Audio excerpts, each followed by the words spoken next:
कृष्णाय परमात्मने நமः. ஸ்ரீமத் பகவத்கீதை 3வது அத்தியாயம் கர்மயோகம் பார்த்து கொண்டிருக்கோம். போன வகுப்புல நாம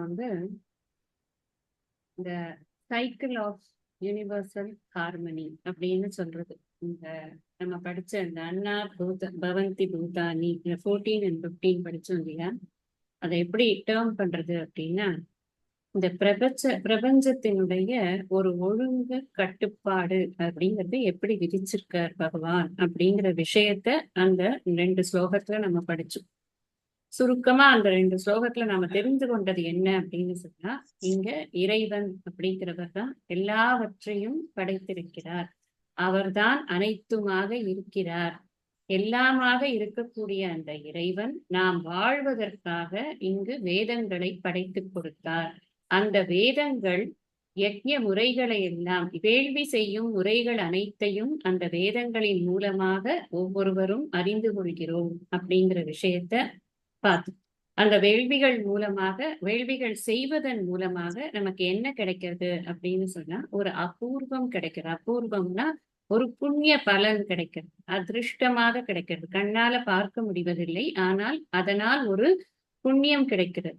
அந்த புண்ணியத்தின் காரணமாக, கலெக்டிவா செய்யக்கூடிய அந்த புண்ணியத்தின் காரணமாக என்ன கிடைக்கிறது? இந்த மழையானது நமக்கு வானிலிருந்து பெய்யக்கூடிய ஒரு வர்ஷிக்கக்கூடிய ஒரு பிரசாதமாக இந்த மழையானது கிடைக்குது.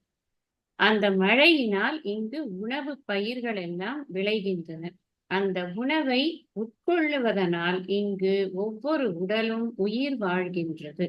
மனிதன் இல்ல, மாடுன்னு இல்ல, நாயின் இல்ல, பூனைன்னு இல்ல, எல்லா உயிர்க்கும் இதுதான். இதுக்காக இப்போ அம்மா இன்னொரு மிருகத்தை தானே சிலதெல்லாம் சாப்பிடுறதுன்னா, அந்த மிருகம் ஏதோ ஒரு தாவரத்தையோ இன்னொரு மிருகத்தையோ சாப்பிட்டுருக்குமா இல்லையா? அப்படி இந்த லைஃப் சைக்கிள்ங்கிறது நம்ம எல்லாரும் படிச்ச விஷயங்கள் தான். நம்ம எப்படி இந்த வாழ்க்கைங்கிறது இருக்குங்கிறது இதுல முக்கியமா பகவான் என்ன சொல்றாருன்னா, இந்த சைக்கிள் அப்படிங்கிறது தான் ரொம்ப முக்கியம். இந்த சைக்கிளை நம்ம என்ன புரிஞ்சுக்கணும்? தஸ்மாத் சர்வகதம் பிரம்ம.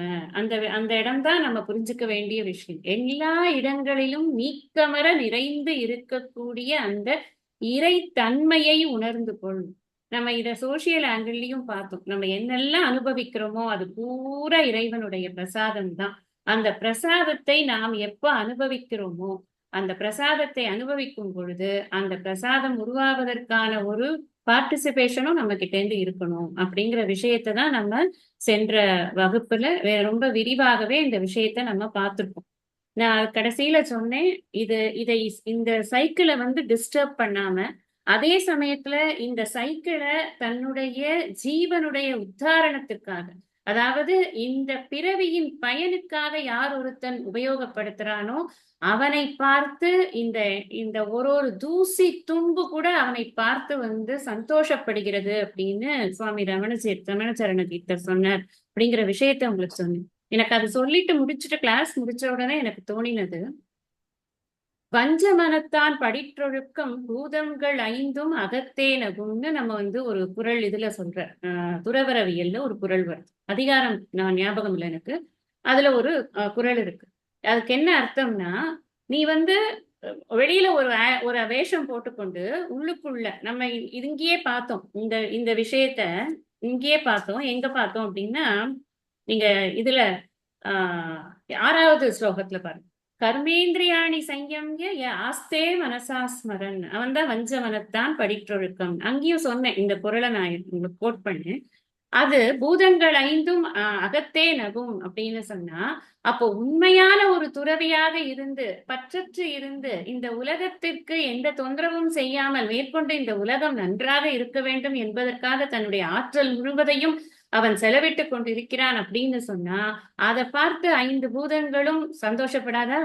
அதைத்தான் ரமணசரண தீர்த்தர் சொன்னதாக எனக்கு மனசுல பட்டுது. இந்த கிளாஸ் முடிச்ச உடனே ஐ வாஸ் ஜஸ்ட் திங்கிங், என்ன ஒரு தாட் இது, எப்படிப்பட்ட தாட் இது அப்படின்னு யோசித்து கொண்டே இருக்கும் பொழுது, இந்த குறளுக்கான அது இன்னொரு ஆங்கிள் ஆஃப் த சேம் குறள் அப்படிங்கிறது எனக்கு தோணிட்டு, எனக்கு அது கொஞ்சம் ஷேர் பண்ணணும்னு நினைச்சேன். அதனால அதை சொல்றேன்.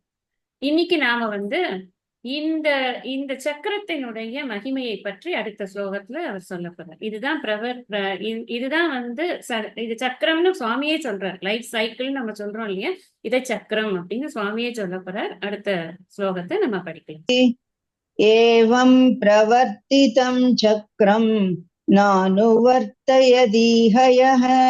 அகாயுரிந்திரியா ராமோ மோகம் பார்த்த சஜீவதி. இந்த சக்கரம் இருக்கே, இதை ப்ரொடெக்ட் பண்ண வேண்டியது நம்மளோட டியூட்டி. அதனாலதான் அதனுடைய இதை வலியுறுத்தி சொல்றார் இந்த ஸ்லோகத்துல சுவாமி.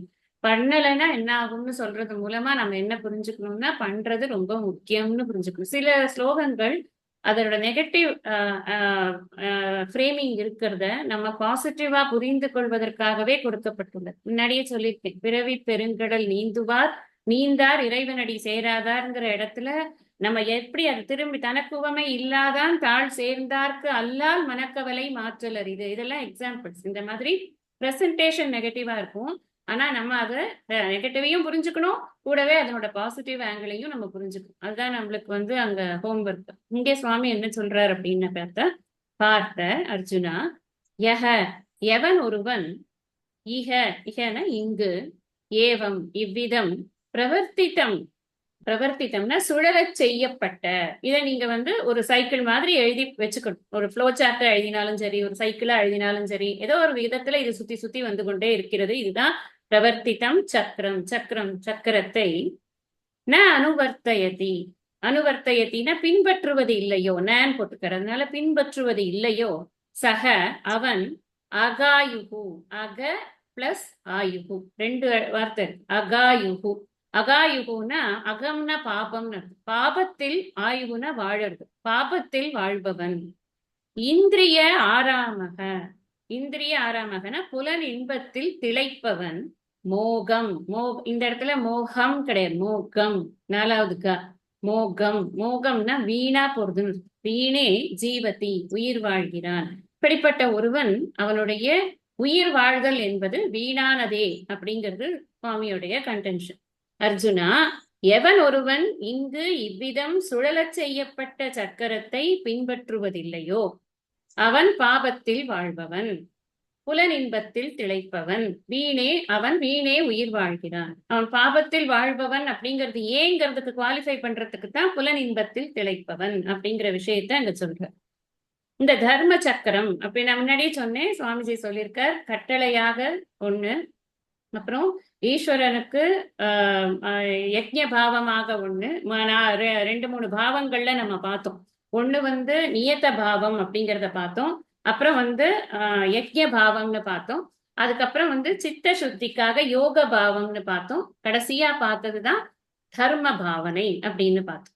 இந்த தர்ம சக்கரம்ங்கிறதுனால அதுக்கு தர்ம பாவனை அப்படின்னு பேர் இருக்கு. இந்த தர்ம சக்கரத்தை யார் ஒருத்தர் கரெக்டா ஃபாலோ பண்ணலையோ அவர்களுக்கு இந்த சொசைட்டில இருக்கிறதுக்கான ஒரு இது கிடையாது, முகாந்திரமே கிடையாது. உண்மை அதுதான் இதோட எசன்ஸை நம்ம எடுத்துக்க வேண்டியது அதுதான். எப்படி நான் ஃபாலோ பண்ணாம இருக்க முடியும்? இங்க ஏதாவது என்னுடைய இதுல நடக்கிறதானா? எல்லாமே பார்த்தா சுவாமி இருக்கார், ஓகே ஃபைன்.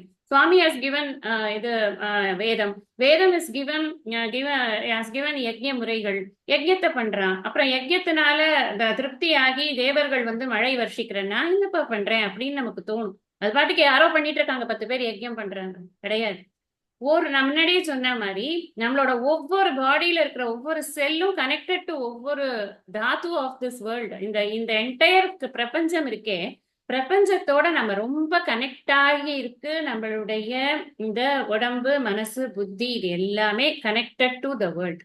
அதனால நாம எது பண்ணினாலும் இந்த வேர்ல்டுக்கு, இந்த பிரபஞ்சத்துக்கு அது ஒண்ணு நன்மையை தரும் அல்லது ஹானியை செய்யும்.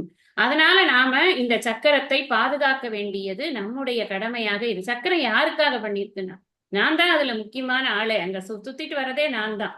அதனால எனக்கு தான் அதிகமான ரெஸ்பான்சிபிலிட்டி இருக்கணும். இங்க எங்க நான் இந்த இடத்த ஏவம் பிரவர்த்தித்தம் சக்கரம் நான் அனுவர்த்தையகிறது எப்ப நடக்கும்னா, ஃபர்ஸ்ட் இதுவே எடுத்துக்கலாம். நம்ம இறைவன் இல்லைன்னு சொன்னதுனால இறைவன் இல்லாம இருக்க போறது கிடையாது. அதனால இறைவன்கிற கான்செப்டுக்கு யாருமே எந்த ஹானியும் பண்ண போறது இல்லை. பண்ணினாலும் அதனால ஒரு பாதகமும் இல்லை, அது அவர்களுடைய இது.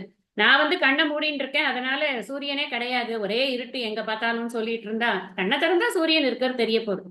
பூனை கண்ணை மூடிட்டு இருந்தா உலகமே இருட்டா இருக்குமா அப்படின்னு ஒரு பழமொழி நம்ம கேட்டிருக்கோம். இதெல்லாம் அப்படி வச்சு வந்ததுதான். நீ இறைவன் என்று ஒருவன் சொல்வதனால் இறைவன் இல்லை என்பது ஆகிவிடுமா? இறைவன் எப்படியா இருந்தாலும் இருக்கிறார். நாம சொல்றதுனால இறைவனுக்கு ஒரு ஒரு உயர்வோ, நாம பாடாததுனால இறைவனுக்கு ஒரு தாழ்வோ கிடையாது. அப்படி இருந்தா அவர் நம்மள மாதிரி ஒரு சாதாரண பர்சன் ஆயிடுவாரே. அதனால அது இறைவனுக்கு கிடையாது. சரி, இறைவன் என்ன செய்திருக்கிறார் அப்படின்னு அவருடைய செயல்லையும் நாம ஒன்றும் தலையிடவே முடியாது. அவருடைய செயல் வந்து வேதங்களை கொடுத்தது அப்படின்னு சொல்லியாச்சு. அவருடைய மூச்சு காற்றாக அந்த வேதமானது இங்கு ரிஷிகள் மூலமாக நமக்கு கொடுக்கப்பட்டிருக்கு. இங்கதான் நாம வந்து ரொம்ப கான்சியஸா நம்ம இந்த விஷயத்த பார்க்கணும். அந்த வேதங்களை பாதுகாக்க வேண்டியது யாருடைய பொறுப்பு?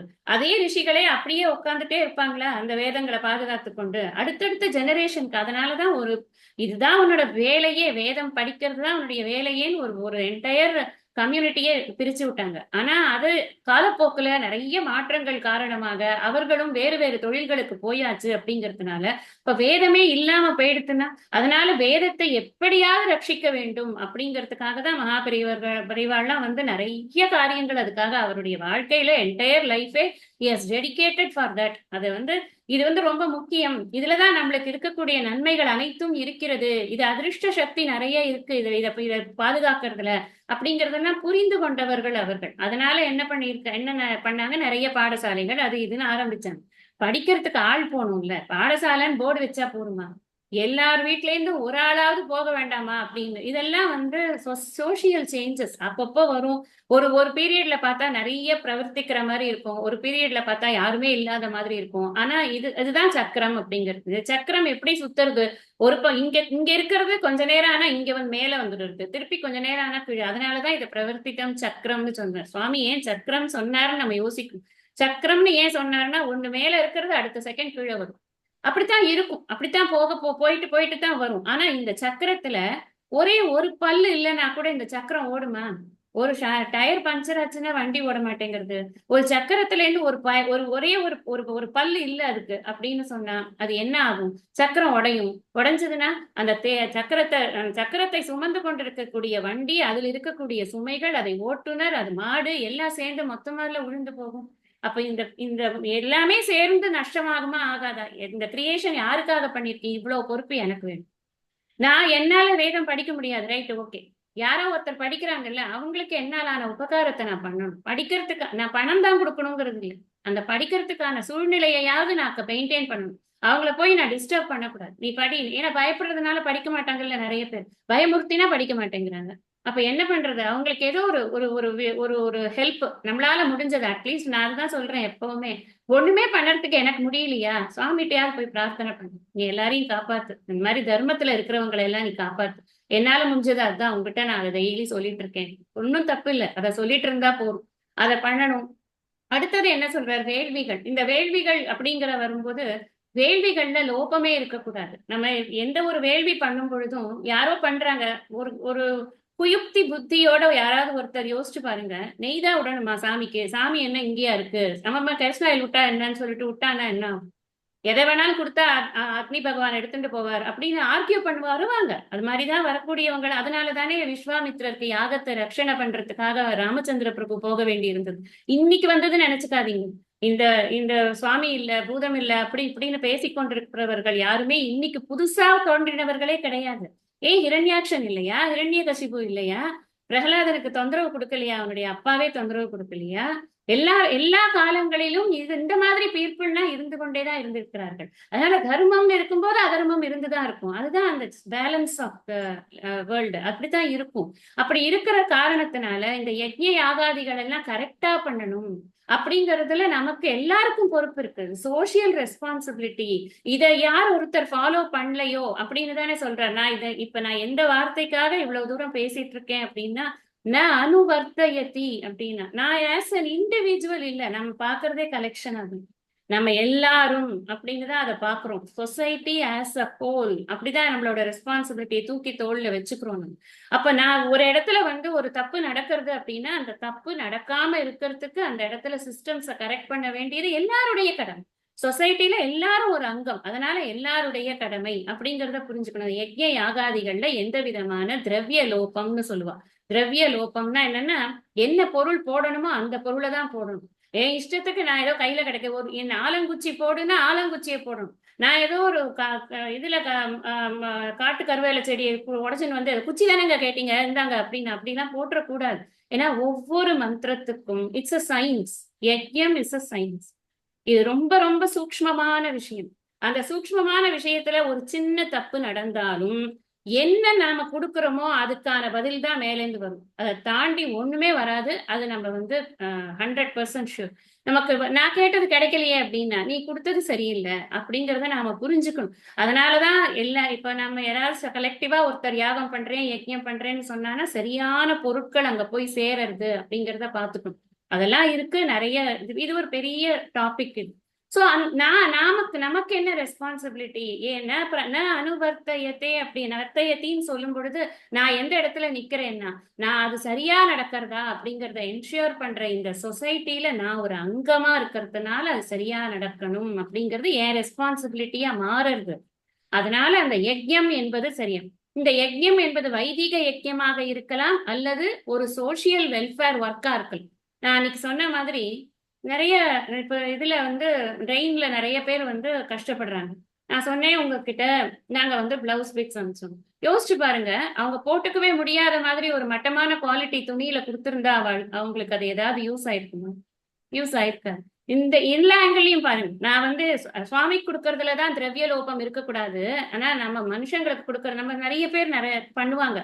ரொம்ப மட்டமா கிழிஞ்ச சாரீஸ் எடுத்து கொடுக்கறது, அப்புறம் போட்டுக்கவே முடியாத ஒரு ட்ரெஸ்ஸை தூக்கி அடுத்தவங்களுக்கு கொடுக்கறது வேண்டாம். அந்த மாதிரி எல்லாமே வந்து ஒருத்தர்ல இருந்து இன்னொருத்தருக்கு போய்கொண்டே இருக்க வேண்டிய செல்வம் என்பது சென்று கொண்டே இருக்க வேண்டியதுதான். இங்க இல்லைன்னா இன்னொருத்தருக்கு போய் ஒரு உபயோகப்பட போறது. அதனால கொடுக்கறத நல்லதா கொடுக்கணும், கொடுக்கறச்சே நல்லதா கொடுக்கணும் அப்படிங்கிற இது புத்தி நமக்கு இருக்கணும்.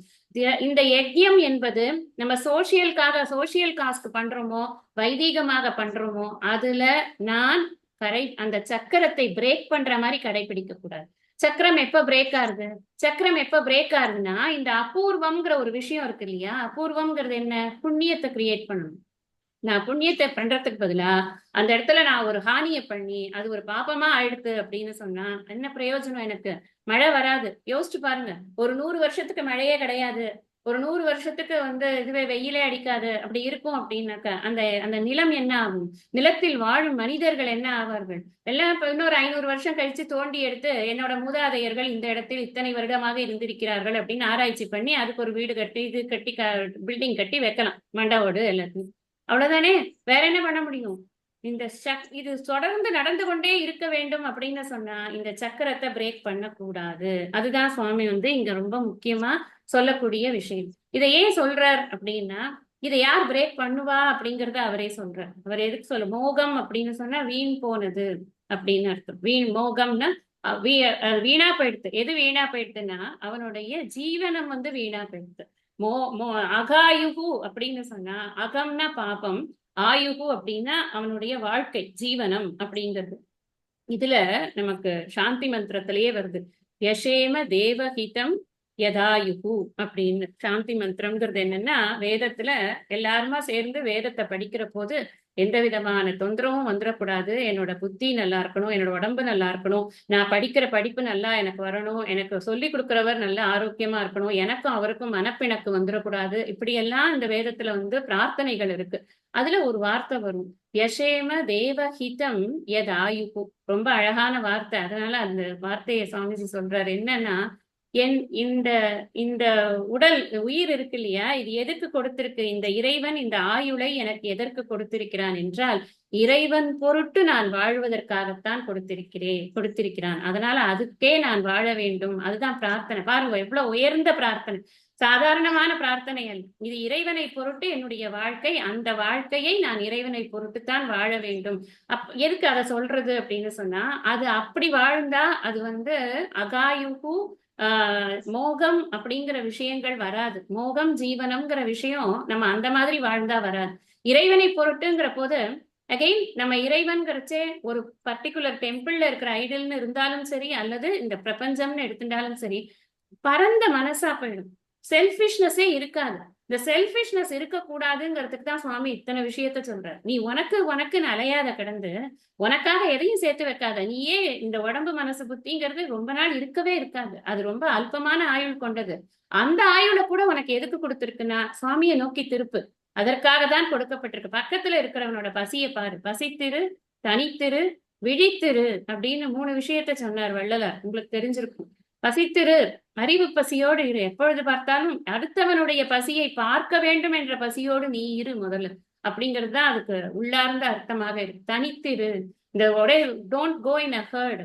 முதல்ல நீ தனி உட்கார்ந்து யோசி ஃபர்ஸ்ட். நான் எதுக்கு வந்திருக்கேன், உள்ள இங்க இருக்கிறவங்களுக்கு எல்லாம் நான் என்ன செய்ய முடியும் அப்படிங்கறத தனித்திருந்து யோசிக்கணும். இந்த ஏகாந்தே சுகம் சுகம் அஸ்திதே அப்படின்னு ஒரு ஸ்லோகத்துல சும்மா இருக்கிறது தான் சுகம். ஒரு ஓரமா உட்கார்ந்து யோசிச்சாலே அந்த சுகம் பெரிய சுகம் அப்படின்னு சொல்லப்பட்டிருக்கு. கிருஷ்ணருக்கு இதுலயே பின்னாடி சொல்லுவார், அறத்தில் ஜன சம்சதிகி அப்படின்னு. அப்படின்னா என்ன அர்த்தம்னா, ரொம்ப ஜனக்கூட்டத்துல இருக்கிறதுக்கு விரும்ப மாட்டானோ யாரு, ஞானத்தை பெற்றவன். ஒரு ஞானியானவன் அப்படியே பரபர பரபர பரபரன்னு இருக்கணும் அப்படின்னு நினைக்க மாட்டான். அப்படியே பரபரன்னு இருக்கிற இடத்துல இருந்தா கூட அவன் தனியா அவனோட ஆராமத்துல இருந்துட்டே இருப்பான். அப்படிங்கறது அவனுடைய நேச்சர் அப்படின்னு பின்னாடி சொல்லுவார். அந்த மாதிரி இந்த இந்த உடல், இந்த வாழ்க்கைங்கிறது எதற்கு கொடுக்கப்பட்டிருக்கிறது அப்படின்னா, டு ப்ரொடெக்ட் திஸ் சைக்கிள். இந்த சைக்கிள் தான் இறைவன், இந்த சைக்கிள் தான் நேச்சர், இந்த சைக்கிள் தான் இறைவன். இத எந்த காரணத்தை கொண்டும் என்னால ஒரு டிஸ்டர்பன்ஸ் வரக்கூடாது. சுவாமிஜி சொல்லுவார், இந்த பாட்டுக்கு எக்ஸாக்ட்லி மேட்ச் ஆற ஒரு பாரதியார் பாட்டு. உங்களுக்கு எல்லாருக்கும் தெரிஞ்ச பாட்டு தான். தேடி சோறு நிதம் தின்று பல சின்னன் சிறுகதைகள் பேசி மனம் வாட மிக துன்பம் மிக உழன்று பிறர் வாட பல செயல்கள் புரிந்து நரை கூடி கிழப்பருவம் எய்தி கொடும் கூற்றுக்கு இறை என்று மாயும் பல வேடிக்கை மனிதரை போலே நான் வீழ்வேன் என்று நினைத்தாயோ அப்படின்னு சொல்லியிருக்கு இல்லையா அந்த பாரதியார் பாட்டு. உங்களுக்கு தெரிஞ்சிருக்கும், நீங்களும் போய் பாருங்க அந்த பாட்டை. ரொம்ப அருமையான பாட்டு. அந்த நான் வீழ்வேன் என்று நினைத்தாயோ, நான் அந்த வீழறதுங்கிறது எப்படி வரும்னா, மேல இருக்கிறது பூராத்துலயும் சொன்னதெல்லாம் செஞ்சா வரும். அதுல சொல்லிருக்காரு இல்லையா, அவர் தேடிச்சோறு நிதம் தின்று அப்படின்னு. வெறும்னா நான் சாப்பிடணும், என் பசி போக்கிக்கணும், நான் நல்லா இருக்கணும், நான் நன்னா உடுத்திக்கணும், நான் நன்னா போட்டுக்கணும், இப்படியே நான் என்னை பத்தியே செல்ஃப் சென்டர்டா இருந்து இதன் மூலமாக நான் நான் நல்லா என்னை பத்தியே நினைக்கிறதுனால எனக்கு இறைவனை பத்தின சிந்தனையெல்லாம் ஒண்ணுமே கிடையாது. மக்களை பத்தின சிந்தனையே எனக்கு கிடையாது. அதனால என்ன பண்றேன், நான் சும்மா கூடி கூடி பேசிக்கொண்டே இருக்கிறேன். புறம் கூறுதல், பயனில சொல்லாமை, இது எல்லாத்தையும் நான் பிராக்டிக்கலா பண்ணிக்கொண்டே இருப்பேன். அப்படி பண்ணா என் மனசு சும்மாவா இருக்கும். என் மனசு பயங்கர வருத்தம் தான் வரும். ஏன்னா நான் தெரியாத விஷயமெல்லாம் தெரிஞ்சுப்பேன். நான் தெரிஞ்சுக்க வேண்டாததெல்லாமும் தெரிஞ்சுப்பேன். அப்ப என்ன ஆகும், எனக்கு மனசு சந்தோஷமாவா இருக்கும். அந்த மனசு ஓவர் வருத்தமா போயிடும். அப்படி வருத்தம் ஆற மனசு நல்லது காரியம் பண்ணுமா என்ன? என்னுடைய வருத்தத்தை போக்கிக்கிறதுக்கு, என்னுடைய இயலாமையை போக்கிக்கிறதுக்கு இன்னொருத்தரை நான் அட்டாக் பண்ண ஆரம்பிப்பேன். பிறர் வாட பல செயல்கள் புரிவேன்.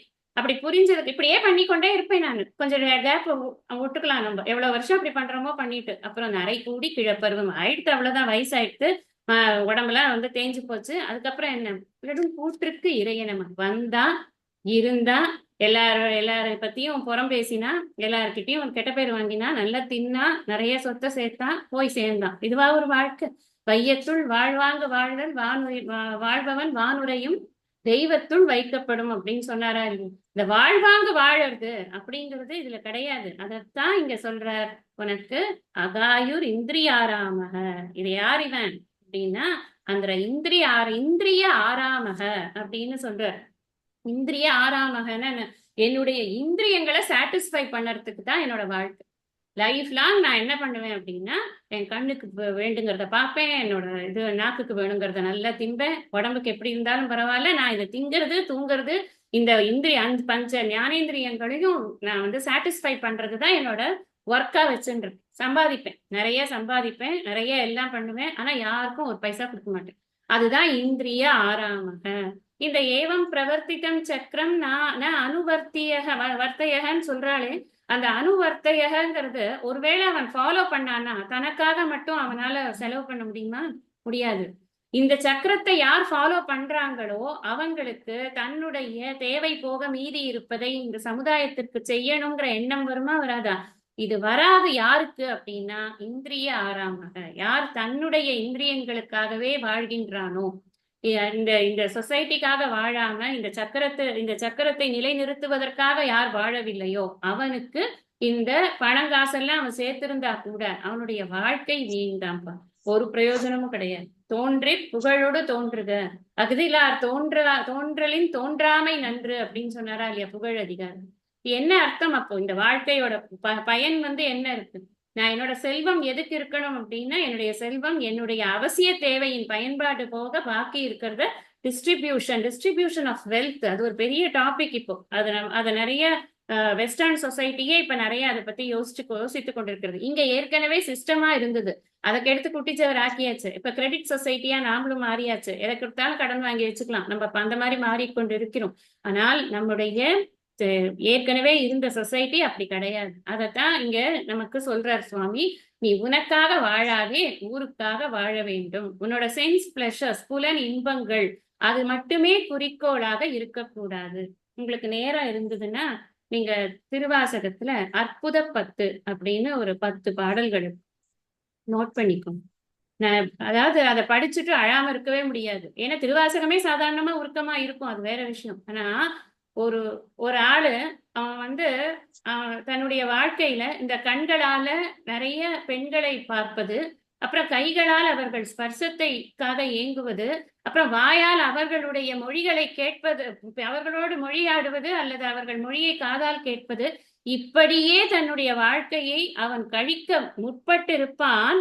அவனை தடுத்தாட்கொண்டவன் தான் நீ அப்படின்னு தன்னை அவ்வளவு இறக்கி, அந்த நைச்சியான சந்தானம்னா அதுக்கு ஒரு எல்லையே இல்லை, அந்த அளவுக்கு இறக்கி மாணிக்க வாசகர் பாடுறார். அப்பா நான் அந்த மாதிரி கெட்டு போய் ஒரு பாட்டுலயும் சொல்றாரு, ஒரு பாட்டுலயும் இதையே வேற வேற விதமா சொல்றாரு. நான் கலெக்டிவா உங்களுக்கு மொத்தமா அர்த்தமா சொல்லிட்டேன். நீங்க 10 பாட்டு படிச்சு பாருங்க, வாய் விட்டு படிச்சு பாருங்க. அவ்வளவு இதுவா இருக்கும். இவ்வளவு ஒரு ஒரு ஒரு கிருத்தஜ்ஞதா இருக்குமா பகவான் கிட்ட. அற்புத 10 அப்படின்னு பேர் அந்த பாட்டுக்கு. என்னன்னா, நீ பண்ண அற்புதத்திலேயே பெரிய அற்புதம் என்ன தெரியுமாப்பா? என் இந்திரியங்களுக்கு அடிமையாகி நான் எங்கேயான போய் விழுந்திருப்பேன், நீ என்ன காப்பாத்திட்ட. என்ன பண்ணி தெரியுமா காப்பாத்தின? உன் காலை காட்டி காப்பாத்திட்ட. உன் பொற்கழல்களை ஒரு இடத்துலயும் சொல்றாரு, உன் பொற்கழல்களை காட்டினாய், உன் பொற்கழல்களை காட்டினாய். இந்த பொற்கழல்கள்ங்கிறது என்ன தெரியுமா? ஒரு கழல் நம்மளுடைய இந்த இவ்வுலக வாழ்க்கையின் அறிவு, ஒரு கழல் நம்மளுடைய பேரின்ப வாழ்க்கையின் அறிவு. இது ரெண்டும் ஞான யோகம் கர்ம யோகம் அப்படிங்கிறதுதான் அந்த 2 கழல்கள். நாம இத புதுசா நான் இப்ப சொல்லல உங்களுக்கு. ஏற்கனவே வால் அறிவன் பத்தி நம்ம திருக்குறள் 2வது பாடல் கடவுள் வாழ்த்து பத்தி பேசும்பொழுது ரொம்ப டீட்டெயில்டா இதை பத்தி நான் சொல்லியிருக்கேன். அங்கங்க கோடி காட்டுறேன், ஞாபகம் வரத்துக்காக. உங்களுக்கு ஞாபகம் வரணும், எனக்கும் ஞாபகம் வரணும். நான் சொல்லும் பொழுது இந்த விஷயங்கள் எல்லாம் எனக்கும் மனசுக்குள்ள இன்னும் நல்லா உரையணுங்கிறதுக்காக தான் நானும் சொல்லிக்கிறேன். அதை நீங்க படிச்சு பாருங்க. இந்திரிய ஆறாமகனா இப்படித்தான், தன்னுடைய இந்திரியங்களுக்காகவே வாழக்கூடியவன். அவன் என்ன தப்பு பண்றான் அப்படின்னா, இந்த சைக்கிளை அவன் கெடுக்கிறான். That is what is doing. இப்ப இதுல இருந்து இதோட இந்த டாபிக் முடியுது. இந்த டாபிக் என்ன டாபிக் அப்படின்னா, இப்போ கிருஷ்ணர் கிட்ட அர்ஜுனன் கேட்டது என்ன அப்படின்னா, எனக்கு எதுப்பா நல்லது, அதுல 2த்துல ஏதாவது ஒன்ன சொல்லு, நீ ஏதையோ ரேக்கம், 2த்துல ஏதாவது ஒண்ணுதான் எனக்கு நல்லது அப்படின்னா, நீ சாங்கியம்னு சொல்ற கர்மம்னு சொல்ற, எனக்கு எது நல்லது அதை நீ சொல்லு, ஞான யோகமா கர்ம யோகமா அப்படின்னு கேட்டார் இல்லையா? அதுல ஆரம்பிச்ச கிருஷ்ணர் முதல்ல கர்ம யோகத்தை பற்றி சொல்லி அந்த கர்ம யோகத்தை எப்படி பண்ணணுங்கிறத சொல்றாரு இல்லையா?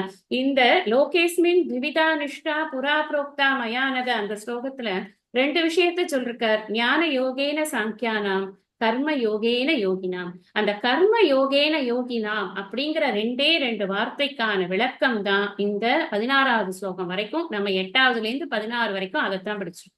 எப்படி கர்மயோகம் என்பதை செய்ய வேண்டும், கர்மயோகம் என்றால் என்ன, it's a detailed definition of கர்மயோகம் அப்படிங்கறத நம்ம புரிஞ்சுக்கணும். இதுக்கான விதை எங்க இருக்குன்னா 2வது அத்தியாயம் 47-48 இருக்கு. கர்மண்யேவாதிகாரஸ்தேலேருந்து ஆரம்பிச்சு அங்க 2 ஸ்லோகம் சொல்லியாச்சு. அந்த ஸ்லோகத்தினுடைய விரிவாக்கம் தான் இங்க கொண்டு இங்க 8ல இருந்து 16. இதெல்லாம் நம்ம பின்னாடி நம்ம அப்படி முன்னாடி பின்னாடி பார்த்து படிக்கிறச்சே ரொம்ப என்ஜாயபிளா இருக்கும். ஏதோ நம்ம அப்படியே வரிசையா படிச்சுன்னு போயிடுறோம், அப்படி படிக்கிறது இல்ல நம்ம.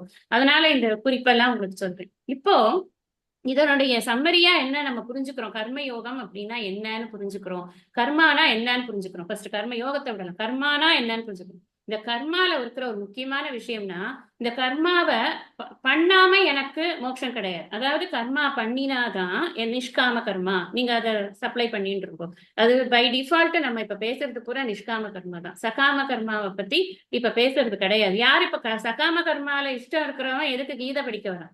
அதனால அது நிஷ்காம கர்மா தான் இங்க எல்லாரும் இங்க வந்து முக்கியமான ஒரு பாயிண்டா இருக்கும். அப்போ நிஷ்காம கர்மாவை பண்ணாம சித்த சுத்தி கிடையாது. சித்த சுத்தி இல்லாம குரு உபதேசம் நிக்காது மனசுல. அது நிக்காம எனக்கு மோட்சம் கிடையாது. அதனால இது வந்து பேசிக்கா எனக்கு இருக்க வேண்டிய ஃபர்ஸ்ட் பாயிண்ட். நான் எப்படியாவது கர்மா பண்ணிதான் ஆகணும். ஏதாவது ஒரு வேலை நான் பண்ணிதான் ஆகணும். இந்த வேலை பண்ணாம யாராலையுமே இருக்க முடியாது. செகண்ட் பாயிண்ட், யாராலையுமே வேலை பண்ணாம இருக்கவே முடியாது. மூணாவது பாயிண்ட், அப்படி நீ வேலை பண்ணாம இருக்க அப்படின்னு சொன்னா உன்னோட மனசு வந்து கெட்டு போயிடும். நீ வெளியில வேலை பண்ணாம இருக்கிற மாதிரி இருப்பப்பா, ஆனா உள்ள மனசு வந்து ரொம்ப புழு பூச்சி வந்து புழுத்து நெளியும் மனசு. அதனால பிரயோஜனம் கிடையாது. வெளியில வேலை பண்ணாம இருக்கிற மாதிரி காட்டிக்கிறதுனால பிரயோஜனம் இல்லை. சரி, அப்போ நீ கர்மாவை எப்படி பண்ணணும் அப்படின்னு சொன்னா, நீ வந்து யோகமா பண்ணு. கர்மாவை யோகமா பண்றதுன்னா என்ன? அதுல எந்த விதமான விருப்பு வெறுப்பும் இல்லாமல் கொடுத்த வேலையை மட்டும் செய். அத வந்து 4 பாவனை சொல்லியிருக்க. ஒண்ணு நியதம் கர்ம, கட்டளையாக ஏற்றுச்சை. இறைவன் எனக்கு விட்டிருக்கக்கூடிய கட்டளை என்று ஏற்றுச்சை. அதுல உனக்கு விருப்பு வெறுப்பு இருக்க முடியாது. அவர் சொன்னதை நீ செஞ்சு ஆகணும். அப்படி பண்ணு.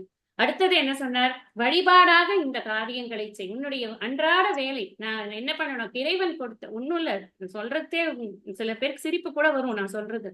நான் இந்த உடம்பு பகவான் கொடுத்திருக்காரு, இதை நான் பத்திரமா வச்சுக்கணும். பல் தேய்க்கிறேன், இந்த பகவான் கொடுத்த உடம்பு, இதை பத்திரமா தான் வச்சுக்கணுங்கிறது அந்த ஆட்டிடியூட் இன் எவ்ரி திங்.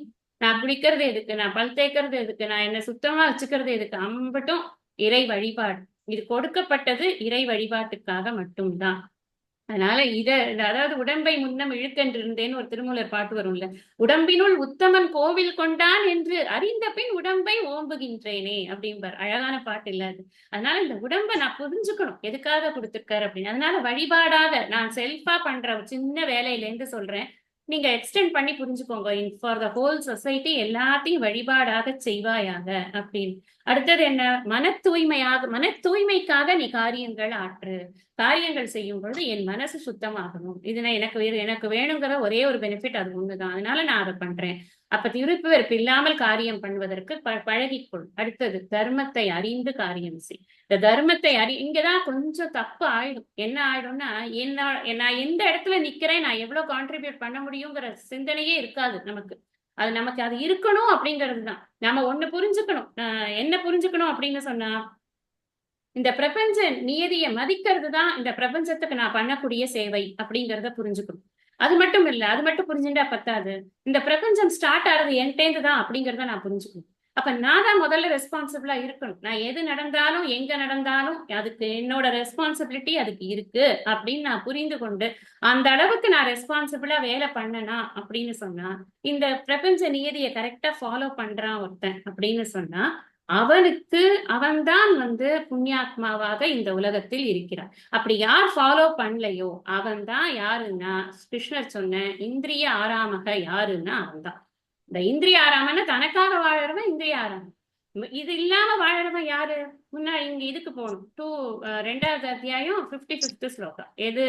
பிரஜஹாதி யதா காமான் சர்வான் பார்த்த மனோகதான் ஆத்மன்யேவ ஆத்மனா துஷ்டக சித பிரஜ்ஞ சதோச்சிது. சித்த பிரஜ்ஞ லட்சணம். அவன் என்ன பண்றானோ, யாரையும் டிஸ்டர்ப் பண்ண மாட்டான், தன்னில் தான் இன்புற்றிருக்கிறான். எப்படி?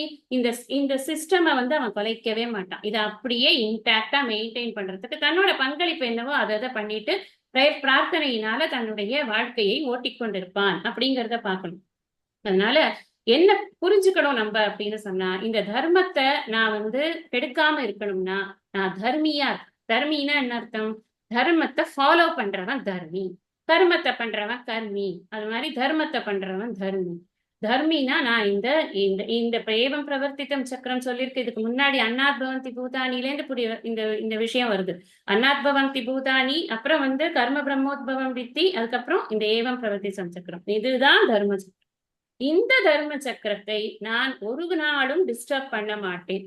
அப்போ நான் வந்து தொண்டனாக இருக்கிறேன், இறைவனுடைய தொண்டனாக இருக்கிறேன், இறைவனை வழிபடுபவனாக இருக்கிறேன், என்னுடைய மன தூய்மைக்காக நான் காரியங்கள் அனைத்தையும் செய்கிறேன், அந்த சமூக அக்கறையோடு நான் இந்த உலகத்தில் வாழ்ந்து கொண்டிருக்கிறேன். இதுதான் வந்து இவர் ஒரு கர்ம யோகியானவன் இருக்க வேண்டிய முறை அப்படிங்கறத இதை முடிக்கிறார். இங்க ஒரு பாயிண்ட் வைக்கிறார். என்னது கடைசியா என்ன சொன்னார் அவர்?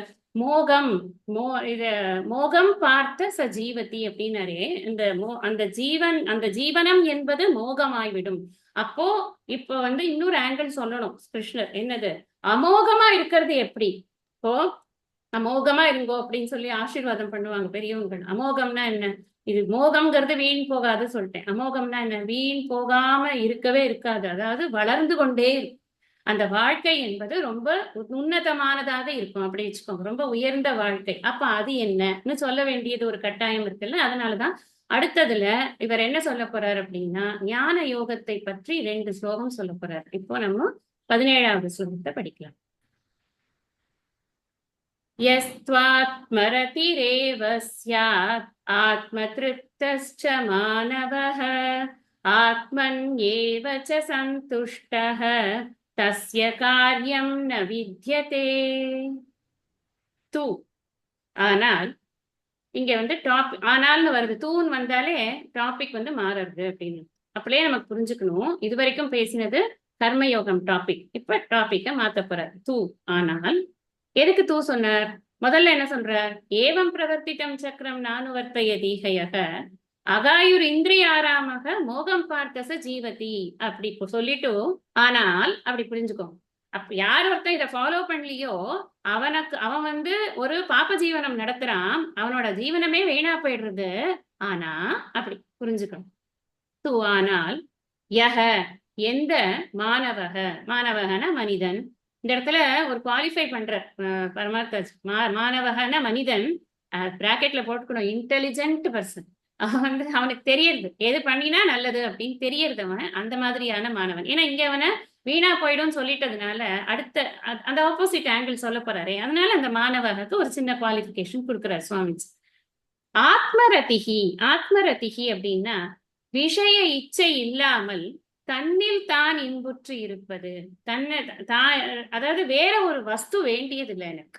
நான் இன்பமா இருக்கிறதுக்கு எனக்கு ஒரு வஸ்து தேவையே. ஒரு பொருள், வஸ்துனா பொருள், ஒரு பொருள் எனக்கு தேவையில்லை. எனக்கு ஆத்ம ஜான விஷயத்துல மாத்திரம்தான் இச்சை இருக்கு. அது மாத்திரம் எனக்கு போரும். நான் ஆத்ம ஜான விஷயத்த திங்க் பண்ணிட்டே இருந்தேனால எனக்கு போகணும். எனக்கு சிரவணம் மனனம் நிதித்தியாசனம் இது வந்து கிடைச்சதுனாலே போதும். எனக்கு ஒரு பொருள் வேண்டாம், உனக்கு நல்ல ஸ்வீட் வேண்டாம், நல்ல பஞ்சபட்ச பரிமாரத்தோட ஒரு சாப்பாடு வேண்டாம், ஒன்னும் வேண்டாம். எனக்கு சும்மா ஒரு இடத்துல இடம் கொடுத்து உட்கார வச்சு எனக்கு ஒரு படிக்கிறதுக்கு இது கொடுத்தா போறோம். நான் படிக்க கூட வேண்டாம், எல்லாம் படிச்சு முடிச்சுட்டேன்னா நான் அந்த விஷயத்த திங்க் பண்றதுலயே நான் வந்து இது பண்ண ஒரு புக் கூட தேவையில்லை. அப்படி ஒரு நிலை. அதுதான் வந்து ஆத்ம ரதிகி அப்படிங்கிற. ஏவனா அது மட்டுமே. ஆத்ம திருப்தஸ்ட தன்னில் தான் திருப்தி ஏற்பட்டவனாய் அதுலயே திருப்தி அடைஞ்சுடுறான். வேற இது கொஞ்சம் 1 hour நல்லா இருக்குங்க, அதுக்கப்புறம் சரியா இல்ல, யாராவது வருவாங்களா, கொஞ்சம் கதவு திறந்து பார்க்கலாமா, அப்படி இல்ல, பேசாம இருக்கான், அவன் பாட்டுக்கு இருக்கான். அப்படி அதுலயே திருப்தி ஏற்பட்டு ஆத்மனி ஏவச்ச தன்னில் மட்டுமே சனா மேலும். அது 3 விஷயம் சொல்லியிருக்க. ரதி, திருப்தி, அடுத்தது சொல்ற சந்துஷ்டக. ஆத்மனி ஏவச்ச தஸ்ய சந்துஷ்டக. சந்துஷ்டகன என்ன? சந்தோஷப்படுறான். தன்னிலேயே தானே சந்தோஷப்பட்டுக்கிறான். இன்னொரு ஒரு பர்சன் வேண்டாம், இன்னொரு ஒரு பொருள் வேண்டாம், இன்னொரு ஒரு சிச்சுவேஷன் வேண்டாம், ஒண்ணுமே வேண்டாம். அவனுக்கு ஏற்கனவே அவன் ஹாப்பியா தான் இருக்கான். ஹாப்பி பர்சன் அப்படின்னு வச்சுக்கலாம். தஸ்ய காரியம்னு வித்தியதே. இது ரொம்ப ரொம்ப புரிஞ்சுக்க வேண்டிய விஷயம். இதை நம்ம எப்படி சொல்றது, இத அப்படியே பிளாண்டா இதை நம்ம வந்து பொருள், பொழிப்புரை, பதவுரை அப்படின்னு பார்த்தா இத கரெக்டான மீனிங்கை நமக்கு புரிஞ்சுக்க முடியாது. இதை நம்ம உள்ளார்ந்த அர்த்தத்தை தெரிந்து கொண்டு இதை அண்டர்ஸ்டாண்ட் பண்ணி, கொஞ்சம் டெக்னிக்கலான விஷயம் இது. யாரை பத்தி சொல்றாரு அப்படின்னா, ஒரு முக்த புருஷனை பற்றி இவர் சொல்றார். என்ன இதோட கலெக்டிவ் மீனிங், பொழிப்புரை என்ன அப்படின்னு சொன்னா, ஆனால் எந்த மனிதன் விஷய இச்சையின்றி தன்னில் இன்புற்றிருக்கிறான், தன்னில் திருப்திப்பட்டிருக்கிறான், தன்னில் மட்டுமே சந்தோஷப்பட்டிருக்கிறானோ அவனுக்கு கடமைகள் அல்லது செயல்கள் எதுவுமே இல்லை அப்படின்னு இந்த ஸ்லோகத்துக்கு பொழிப்புரை இருக்கு. இங்க முதல்ல எப்படி கர்மா பண்ணணுங்கிறத சொல்லியிருக்க. இப்ப என்ன சொல்ற? கர்மாவே இல்லாதவன் ரொம்ப ஹாப்பியா இருப்பான்ப்பா அப்படிங்கிற. ஏற்கனவே இவன் எப்படா கர்மா விட்டு ஓடலான்னு பார்த்துட்டு இருக்கான். இவன் விட்டுட்டு ஓடிட்டான், அப்படி ஓடுறதுக்கு ஓகே சொல்லிட்டாருன்னா போறோம், நான் அப்படியே போடுறேன் அது காண்டிபத்தை அப்படின்ட்டு கையில ரெடியா வச்சு நிக்கிறான். ஆனா இவர் ஒரு கிளாஸா போட்டு தீக்குறாரு இந்த ஸ்லோகத்துல. அவன் கர்மாவை விட்டவன் ரொம்ப சந்தோஷமா இருப்பான்னு சொன்னா அவனுக்கு என்னென்னலாம் ஒரு அடையாளத்தை சொல்றாரு. அப்ப அது இவனுக்கு ஏற்புடைய அதுல இவன் ஃபிட்டானா தானே இவன் விட முடியும். அங்கதான் இக்க வைக்கிறார் பகவான். இப்ப என்ன சொல்ற, முதல்ல எப்படி சொன்னார்? நியதம் கர்ம சொன்னார், அப்புறம் யோகம் கர்ம சொன்னார், அப்புறம் தர்மம் கர்ம சொன்னார். இதெல்லாம் கர்மத்தை எப்படி பண்ணணும் அப்படின்னு சொன்னார். ஒருத்தன் கட்டளையாக ஏற்றுக்கொண்டு இறைவன் கொடுத்த காரியங்களை எந்த விதமான விருப்பு வெறுப்பும் இல்லாமல் செய்து அதனால் அவன் அதை வழிபாடாக்கி அந்த வழிபாட்டின் மூலமாக அவன் மன தூய்மை பெற்று அந்த மன தூய்மையின் காரணமாக இந்த சமுதாயத்தில் ஒழுங்கை கெடுக்காமல் அவன் இருக்கிறான் என்றால் எவ்வளவு விஷயம். இது வரைக்கும் நம்ம படிச்சது எல்லாத்தையும் தான் இந்த ஒரு லைன்ல சொல்றேன். ஒழுங்கை கெடுக்காமல் அவன் இருக்கிறான்னா அப்ப அவனுக்கு என்ன ஆகும்னு கேட்டா இதெல்லாம் கரெக்டா ஃபாலோ பண்ணா என்ன ஆகும்னா அவன் மனசு நிர்மலமா பெற்று எந்த விதமான அழுக்கும் இல்லாத ஒரு தூய்மையான மனம், பக்குவமான மனம் அவனுக்கு. இந்த பக்குவம் தான் என்ன ஞானத்திற்கு யோக்கியதா அப்படின்னு சொல்றோம். ஞானத்திற்கு யோக்கியத்தை இந்த பக்குவம் அப்படின்னு சொன்னா நீங்க யோசிச்சு பார்க்கணும். ஞானத்தை அடைந்த பிறகு இந்த பக்குவம் பலப்படுமா குறையுமா? நிச்சயமாக பலப்படும். அப்ப இந்த பக்குவம் பலப்படும் பொழுது அவனுக்கு எதை செய்து எந்த காரியத்தை செய்து அவன் தன்னை நிலைநிறுத்திக் கொள்ள வேண்டிய தேவையானது இருக்காது. அதாவது ஒரு வார்த்தை சொல்லுவார் பரமார்த்தாஜ், என்னன்னா என்டர் க்ரோ கம் அவுட் அப்படின்னு. இது சொல்றதுதான் ஈஸி, செய்யறதுக்கு நிறைய வருஷம். என்டர்னா இந்த கர்மயோகத்துக்குள்ள என்டர் பண்ணு, குரோனா இந்த கர்மயோகத்தினால உன்னுடைய மனதை தூய்மையாக்குவதில் நீ உழைத்து அந்த மனதை தூய்மையாக்கு, அதன் பிறகு ஞானத்தை பெறு, அதன் பிறகு அதுல இருந்து வெளியில வா அப்படின்னு. Come out. இதுக்கும் அதுக்கும் நிறைய இது இருக்கு. வருஷ கணக்கா இல்ல ஈவன் பர்த்ஸ் கணக்கா கூட, பிறவி கணக்கா கூட இதுக்குள்ள இருக்க முடியும். எப்படி யாருக்கு என்ன பக்குவம் இருக்குன்னு யார் கண்டா எப்படி நமக்கு தெரியும்? தெரியவே தெரியாது. இது ஈஸ்வர ரகசியம் தானே, இது யாருக்குமே தெரியாது. அதனால ஆனா வார்த்தை ரொம்ப அழகா போடுற Swamiji, enter grow come out. அதுதான் இந்த வெளியில வர்றது அப்படிங்கிறது நாமளா நினைச்சுக்க முடியாது. இது என்னால வெளியில வந்துட முடியும் அப்படின்னு. ஏன்னா எப்ப நமக்கு சறுக்கும்னு நமக்கு தெரியாது. அது நாளடைவில் தான் இந்த மனமானது படித்து படித்து படித்து படித்து பிரம்மத்தை தவிர இங்கு ஏதும் இல்லை, நான் பிரம்மத்தை தவிரவும் வேறொன்று இல்லை, பிரம்மம் ஒன்றே இருக்கிறது, நானே அந்த பிரம்மம் அப்படிங்கிறதுல தீர்மானமான நிலை மனதுல இருக்கணும் அப்படின்னு சொன்னா அதுக்கு ரொம்ப ரொம்ப ரொம்ப ரொம்ப பிரயாசப்பட்டிருக்கு. புத்தரே ஆத்மனாத்மானம் மக்னம் சம்சார வாரிதவ் அப்படின்னு சொன்னார் விவேக சூடாமணி. நீதான் எழுந்துக்கணும் திரும்ப திரும்ப. மக்னம் சம்சார வாரிதவ், சம்சாரம்ங்கிற ஒரு கடலானது உன்னை திரும்ப திரும்ப மூழ்கி மூழ்கி நிமஜ்ஜியன்னு ஒரு இடத்துல போடுவார். நிமஜ்ஜியனா முங்கி முங்கி குடிக்கிறப்பா நீ அதுலயே எப்ப பார்த்தாலும், அதுல இருந்து நீ எழுந்துரு முதல்ல அப்படின்னு நிறைய வார்த்தைகள் எல்லாம் அந்த ஒரு போர்ஸோட சொன்னாதான் நம்ம எந்த அளவுக்கு உட்கார்ந்துருக்கோம் உள்ளுக்குள்ள நமக்கே தெரியும். அதனால அது இந்த சம்சாரம் என்பது எப்படி வேண்டுமானாலும் நம்மளை இழுத்து போட்டு விடலாம். ஆனா அதெல்லாம் தாண்டி தாண்டி தாண்டி மனதை பக்குவப்படுத்தி கொஞ்சம் கொஞ்சமா அந்த பிரம்ம ஞானி அப்படிங்கிற ஒரு நிலையை அவன் அடையும் பொழுது, நிலைங்கிறது ஏதோ ஒரு பர்டிகுலர் பிளேஸ்ன்னு நினைக்காதீங்க. இந்த மனசுல வேற எந்த விதமான எண்ணமும் இல்லாமல் அந்த தூய பிரம்மஸ்வரூபத்தை பற்றிய அறிவு மட்டுமே இருக்கிறது அப்படிங்கிற ஒரு நிலை அவனுக்கு இருக்கணும். அந்த பர்டிகுலர் ஆளுன்னு சொல்லக்கூடாது, சாரி, அந்த ஞானிங்கிறவர் எப்படி இருப்பார்னா அவர் இந்த பாடி மைண்ட் எல்லாம் டிரான்ஸ்சென்ட் பண்ணிருப்பார். அது யார் இருந்தான்னா இப்ப சமீபத்துல நம்மெல்லாம் பார்த்திருக்க முடியாது, தெரியல எனக்கு, நான் பார்க்கல, அதனால நான் சொல்லக்கூடாது. என்னை விட எல்டர்ஸ் யாராவது இருந்தேன்னா நீங்க எல்லாம் பார்த்திருக்கலாம். பகவான் ரமண மகரிஷி அப்படித்தான் இருக்கு. அவருக்கு ஒரு ஸ்பார்க்ல அந்த விஷயம் தெரிஞ்சது. அதுக்கப்புறமா அவர் ஆனா அவரும் என்ன பண்ணிருக்கார், இந்த இது ஜப தப்பங்கள்லாம் நிறைய பண்ணிட்டு அதுக்கப்புறத்துல இருந்து அவர் towards some middle of the ஏஜ்க்கு அப்புறமா அவர் எந்த காரியத்திலையும் எதுலையும் ஈடுபட, ஜஸ்ட் பிரசன்ஸ் தான். அவரோட இருப்பு மாத்திரம்தான் இந்த உலகத்திற்கான ஒரு கொடையாக இருந்தது. வெறும் இருப்பு. ஞானிகளுக்கு அவர்களுடைய இருப்பு மட்டும்தான் அவர்கள் செய்யக்கூடிய தொண்டு. அதை நம்ம மறந்துடக்கூடாது. அவர்கள் ஏதாவது காரியம் செஞ்சுதான் செய்யறது லோக சங்கரம். பின்னாடி இதையே சொல்லுவார். இன்னும் 2 ஸ்லோகம் தாண்டிடாச்சுன்னா டப்புன்னு மாத்திடுவார். அதுக்காக அவங்க காரியம் செய்யக்கூடாதுன்னு இல்லை, அவங்க காரியம் செய்வாங்க. அவங்க எந்த எந்த ஆட்டிடியூட்ல காரியம் செய்வாங்க அதெல்லாமும் சொல்லி கொடுப்பார். இப்போ சொல்றது என்ன அப்படின்னா, நீ இந்த இந்த சக்கரத்தை அவன் டிஸ்டர்ப் பண்ணாம இருந்து அவன் தொடர்ந்து பழகி கொண்டிருக்கிறான் என்றால், அவன் ஞானத்தை பெற்ற பிறகு அந்த ஞானத்தின் காரணமாக அவன் மனப்பக்குவத்தை அடைவான். அப்படி மனப்பக்குவம் அடையும் பொழுது அவனுக்கு காரியங்கள் செய்ய வேண்டிய ஒரு அவசியம் என்பது கிடையாது. அப்போ ஏன் அப்ப அவசியம்? ஞான யோகேன சாங்கியானாம் சொன்னாரே, அதுக்கான விளக்கம் தான் இது. இப்போ இத சொல்லும் பொழுதே ஒரு விஷயத்த என்ன புரிஞ்சுக்கணும் அப்படின்னா, அர்ஜுனனுக்கு அந்த அளவுக்கு இப்ப குவாலிபிகேஷன் வரலை அப்படிங்கிறத புரிஞ்சுக்கணும். அதனாலதான் அர்ஜுனனை நீ காரியம் செய், நீ காரியம் கர்ம கஷ்டி இதுல சொல்லுவார். தஸ்மாத் அசக்த சததம் காரியம் கர்ம சமாச்சாரன்னு 19ல சொல்லிடுவார். ஏன்னா இந்த 2 சொன்னானா, இந்த 17, 18 கேட்டுட்டானா அவனுக்கு தோணிடும், அப்பாடி நானும் அப்படித்தான்னு சொல்லிட்டு போய் ஒரு மரத்தடியில உட்கார்ந்தா எனக்கு தெரியவா போறது அப்படின்னு. அதுக்கான கிருஷ்ணர் அந்த ரிஸ்க் எல்லாம் எடுக்க விரும்பல. அவர் அதனால சொல்லிட்ட, நீ காரியம் பண்ணு அப்படின்னு 19ல சொல்லிட்ட. 2 ஸ்லோகம் தான் ஞான யோகேன சாங்கியானம். ஞானியை பற்றி விவரிப்பதற்கு இந்த 2 ஸ்லோகம் போரும். கர்மத்தை பற்றி விவரிப்பதற்குத்தான் அத்தனை ஸ்லோகம். ஞானியை பற்றி ஞான நிலையை பற்றி, ஞானியை இல்ல ஞான நிலையை பற்றி விவரிப்பதற்கு இந்த 2 ஸ்லோகம் போரும் அப்படின்னு சொல்றார். அப்ப இங்க என்ன சொல்றார்? இந்த சாங்கிய அப்படின்னு சொன்னா ஆதிசங்கரர் சாங்கிய அப்படிங்கிற வார்த்தைக்கு ஆத்ம ஞான நிஷ்டக அப்படின்னு தான் அதுக்கு பொருளே கொடுக்குறார். சாங்கியனா பொதுவாக நம்ம என்ன சொல்றோம், இத ஞான யோகம்னு சொல்றோம்.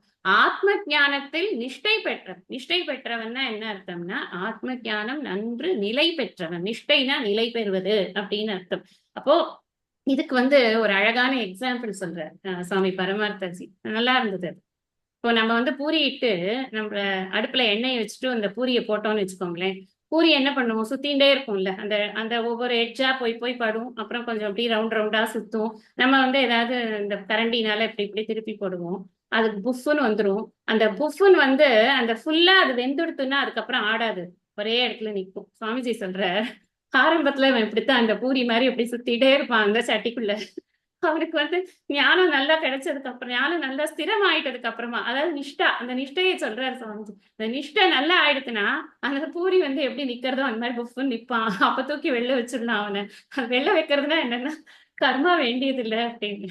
எனக்கு ரொம்ப என்ஜாய் பண்ணேன் அந்த அந்த எக்ஸாம்பிள். எப்படி நம்மளோட லைஃப்ல கிடைக்கிற சின்ன சின்ன விஷயங்கள்ல இருந்தே நம்மளுக்கு இந்த ஒரு இது புரியுது. இனிமே நம்ம சுவாமிஜி அதையும் சொல்ற, இனிமே நீங்க எல்லாம் பூரி பொறிக்கிறச்சே இந்த விஷயத்த மறக்காம பாத்துக்கோங்க, நீங்க நிக்கிறேல இல்ல சுத்துறேல அப்படின்னு. அதனால அது ரொம்ப சுவையா இருந்தது அந்த விஷயம். அடுத்தது இப்ப என்ன சொல்ற, ஆத்ம ரத்திகி அப்படின்னு ஒரு வார்த்தை போட்டிருக்காரு இல்லையா, ஆத்ம ரத்திகி. ஆத்ம ரத்திகிக்கு ஆதிசங்கரர் சொல்ற விளக்கம் என்னன்னா, நிர்விஷயேஷு அப்படிங்கிற. நிர்விஷயேஷுன்னா எந்த ஒரு பொருளுமே தேவையில்லை. ஒரு பொருளால அவருக்கு ஒரு இன்பம் அப்படிங்கிறது கிடையாது. தன்னில் தான் இன்புற்றிருப்பவன், தன்னையே இன்பத்திற்கு ஒரு ஆசிரியமாக வைத்துக் கொண்டிருக்கிறான் அப்படிங்கிற. அடுத்த ஸ்லோகத்துல சொல்லுவார், கஷ்டித் அர்த்த வியபாஸ்ரயக அப்படின்னு 18ல சொல்லுவார். ஆசிரியக அப்படின்னா என்ன அர்த்தம்னா, எதையாவது சார்ந்திருப்பது அப்படின்னு அர்த்தம். பிரம்மத்தை தவிர வேற ஒன்னும் சார்ந்து இருக்கிறதுக்கான ஒரு யோக்கியதை இருக்கிற வஸ்துவே கிடையாது. நீங்க யோசிச்சு பாருங்க.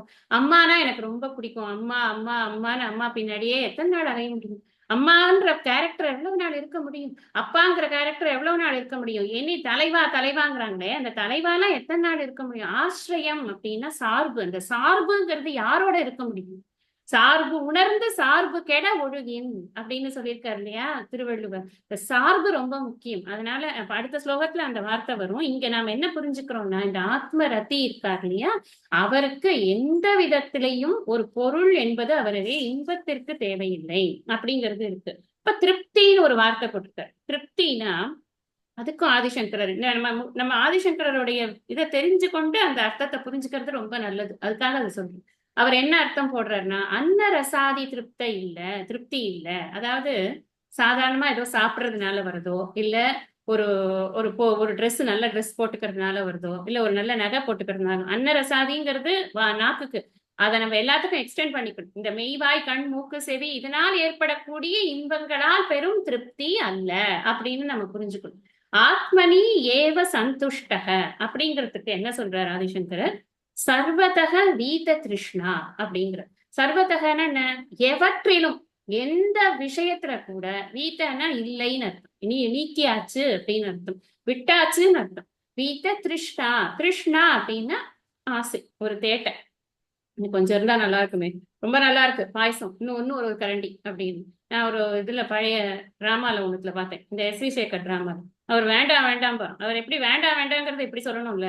அப்ப இந்த கையால இப்படி கேட்பாரான், இந்த கையால வேண்டாம் வேண்டாம் போறான், போடுவானா மாட்டானா அப்படி சிரிப்பான் அந்த ஜோக்க சொல்லிட்டு. அந்த மாதிரி ஏதோ ஒண்ணு வேணும், அடுத்தது ஏதாவது ஒண்ணு கொஞ்சமாவது வேணும் எனக்கு அப்படின்னு நப்பாசைன்னு சொல்லுவோம்ல, அதெல்லாம் இல்லாம வீத்த திருஷ்ணா, எதுவுமே ஆசையே கிடையாது. அப்படி இருக்கிறவன் எப்படி இருப்பான்னா கம்ப்ளீட்லி இன்ட்ரோவர்ட்டடா இருப்பான். அந்த இன்ட்ரோவர்ட்டடுங்கிற விஷயத்தை தான் தன்னில் தான் இன்புற்றி இருப்பான் அப்படின்னு சொல்றது. இப்ப இந்த குழந்தைகள்லாம் ட்ரக்ஸ் எல்லாம் சாப்பிட்டுட்டோ என் வெளியில என்ன நடக்கிறதுனே தெரியாம எப்படியே நிச்சலமா உட்காந்துருக்கேன். அத ஒரு ஞானியானவன் எந்த விதமான ட்ரக் அது இதுன்னு எடுத்துக்காம வெளியில இருக்கிற பொருள்ல எனக்கு விஷயமாகாம இருக்கக்கூடிய ஒரு பாவனையை வைத்துக்கொண்டு எந்த பொருளுமே என் இச்சைக்கான பொருளாக இருக்க முடியாது அப்படிங்கிற ஒரு தீர்மானமான அறிவின் துணையோடு டோட்டலி இன்டாக்சிகேட்டட் இன் பிரம்மன். அவ்வளவுதான், கம்ப்ளீட் இன்டாக்சிகேஷன். ஒரு துளி கூட இங்க அங்க எந்த விஷயம் நடந்தாலும் அவனை சுத்தி ஒரு ஒரு ஒரு ஒரு பெரிய ஒரு மில்லியன் பீப்புள் ஓடிட்டு இருக்கட்டுமே, he will not at all feel even like shouting. அந்த அளவுக்கு ஒரு ஒரு ஒரு இது ஒரு என்ன சொல்றது, ஒரு நிஷ்டை, அந்த பிரம்ம ஸ்வரூபத்துல ஒரு நிஷ்டை. அதுதான் அந்த ஞான யோகத்துல நிலைத்திருப்பது அப்படிங்கிறது. கஷ்டமானா ஆமா ரொம்ப கஷ்டம்தான். எல்லாருமா ரமணர் ஆயிட முடியும்? கிடையாது. இல்ல இப்ப சமீபத்துல கூட சமீபத்துலன்னு சொல்ல முடியாது, அது கூட மகாபெரிவாளோட பிரதர் ஒருத்தர் சிவன் சார் அப்படின்னு, அவர் அப்படித்தான் இருந்தார் அப்படின்னு நான் இப்ப ரீசெண்டா ஒரு இதுல கேட்டேன். அவருக்கு எந்த உடம்பு அப்படிங்கிற விஷயத்தையே அவர் கடந்தவராக இருந்தார் அப்படின்னு அவரை பத்தி சொல்றாங்க. உடம்புங்கிறத கடக்கிறதுனா என்ன? உடம்பும் பிறப்பருக்கள் உற்றார்க்கு உடம்பும் மிகையாமே. இதை யோசிச்சு சிந்திச்சு அது மாதிரி ஒரு ஆள் இருந்திருக்கார், அவர் எப்படி இருந்தார் அப்படிங்கிறத கேட்கும் பொழுது அந்த பொருளும் புரியுறது, குரலும் புரியுறது, இந்த விஷயமும் புரியுறது, என்ஜாய் பண்ற மாதிரி இருக்குல்ல நாலேஜ் நமக்கு. அதனால அவரோட லைஃப் எல்லாம் படிச்சு பார்த்தோம் அப்படின்னு சொன்னா அவருடைய லைஃப் அவர் ஒரு சமயத்துல 2-3 இடத்துல இருந்திருக்கார், தோற்றம் அளித்திருக்கார் அப்படின்னு எல்லாம் இருக்கு. சித்திகள்னா அவர்களுக்கு எல்லாம் இருக்கிறது. சதாசிவ பிரம்மேந்திரர் அப்படிதானே இருந்தார். எத்தனை இடத்துல சமாதியே 2-3 இடத்துல ஆயிருக்கார் அப்படின்னு எல்லாம் சொல்லியிருக்கு. திரைலிங்கேஸ்வர சுவாமி இதுல காசியில இருந்திருக்காரு, அவர் 2-3 இடத்துல சமாதி ஆயிருக்கார் அப்படின்னு சொல்லியிருக்கு. குழந்தையானந்த சுவாமிஜி, அந்த மாதிரி எல்லாம் நிறைய மகான்கள் எல்லாம் இருந்திருக்கிறார். நம்ம நினைக்க வேண்டாம் இது கிடைக்கவே கிடைக்காது, இது இல்லவே இல்லை, இப்படி ஒண்ணு நடக்கவே நடக்காது, அப்படிலாம் ஒண்ணுமே கிடையாது. அந்த அளவுக்கு முயற்சி செய்பவன், ஒரு யதி, ஒரு முயற்சியாளனுக்கு நடக்காதது என்பது ஒன்று கிடையவே கிடையாது அப்படின்னு நாம புரிஞ்சுக்கணும். மேற்கொண்டு இருக்கக்கூடிய இந்த கருத்துக்களை எல்லாம் நம்ம அடுத்த வகுப்புல படிக்கலாம்.